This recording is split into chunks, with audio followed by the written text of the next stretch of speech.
Hi, my name is Candace Hayes, and you probably know that I'm a junior here at WashU, that I'm from the city of Chicago, that I'm the president of Title IX, and that I'm also a civic scholar.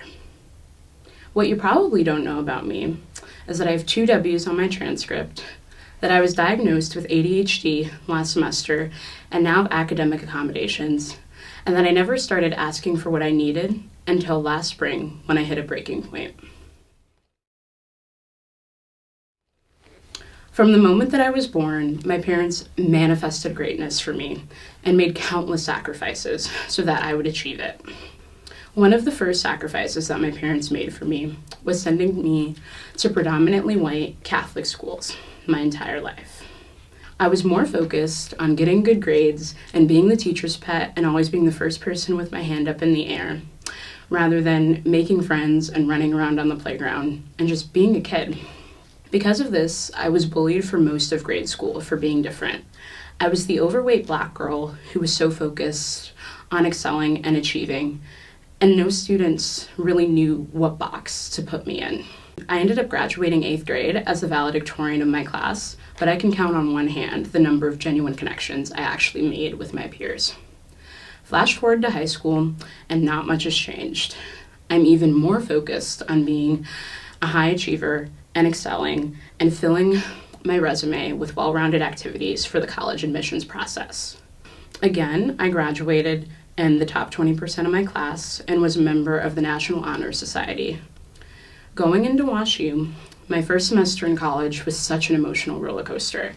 I was adjusting to living on my own for the first time, working a part-time job, trying to have some semblance of a social life, and just find my place on campus.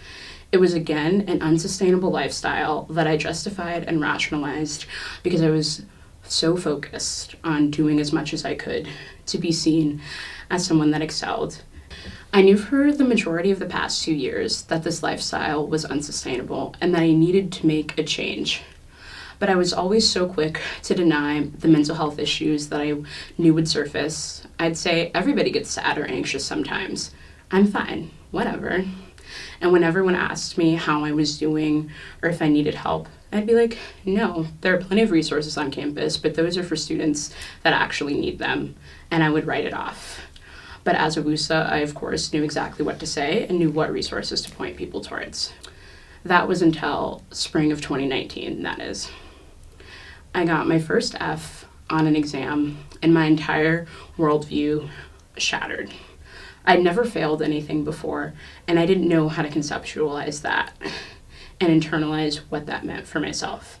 It literally felt as if I was failing at being a student, and as if I was no longer that high-achieving, intelligent person that my parents had raised me to be. So my only response was avoidance. I didn't attend that class for the next month, and the next time I went, I was so far behind that she was going over the study guide for the second exam for the course. So I immediately went to go talk to one of my mentors on campus at my work-study job and asked her what she thought I should do. She told me to close the door, looked me straight in the eye, and said, "Candace, you need to withdraw from this class. You putting all of your energy into just passing this one class and letting all your grades and your other classes slip is not worth it." So I went back to the front desk of my work-study job and I withdrew from the class right then and there. I immediately felt a sense of relief and took the first of many steps towards getting the resources that I need. I went to go see Missy Showalter, who's the off-campus mental health referral specialist that they now have at Habif Health and Wellness. She gave me a PDF of academic evaluators as well as psychiatrists and psychologists who would accept my insurance. I felt very grateful to have access to that information, but I didn't have the courage nor the emotional energy at the time to utilize them in the way that I needed. That PDF sat in my inbox for the next 6 months until last fall, I finally said, enough is enough. I set up an appointment to get evaluated for ADHD and spent an egregious amount of money, but finally got the diagnosis that I knew I deserved a long time ago. Looking back on the past year and how indecisive I felt every time I came to a hurdle and didn't know whether or not I should take that leap towards becoming the best person that I could be. I want to go back and yell at myself for ever thinking it was a choice about whether or not I should be putting myself first. I should always have been prioritizing my mental and physical health over everything else, because that's the true determinant of how high achieving I am or how successful I've become. And I'm never going to let myself forget that again.